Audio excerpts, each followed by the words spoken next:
At Lower Fort Garry, greenhouse gas emissions have been reduced by 10 tons a year through the simple installation of a solar wall on the Visitor Reception Center.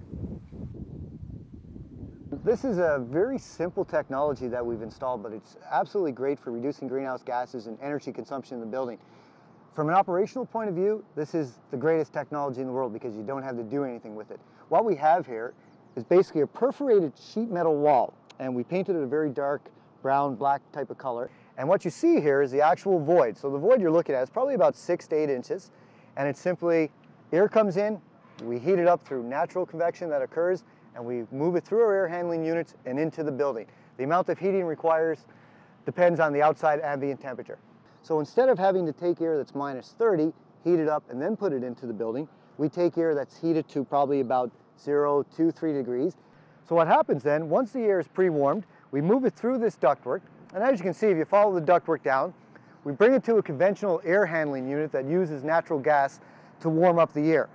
What this system allows us to do, instead of having to warm up air that's say minus 30 to minus 40, it allows us to warm up air that could be coming in at 5, 10 degrees.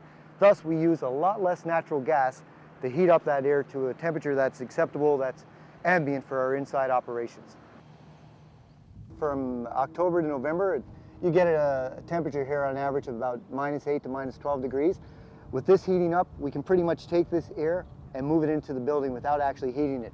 When you get into January and February, which in Manitoba is a very cool time of the year when you get temperatures of minus 30, minus 40 degrees sometimes, we basically use probably half of what we did previous to heating up the air. From a maintenance point of view, this is great. There's no moving parts on this feature. There's no real maintenance other than maybe washing it once every 5 or 6 years. It's a very simple technology. It's an architectural feature. You can do murals on this type of feature. You can incorporate it whatever aspect you like. It's simple, it's easy to maintain, lasts for about 25, 30 years, and it reduces greenhouse gases by a huge amount because you're not using as much natural gas to heat your building.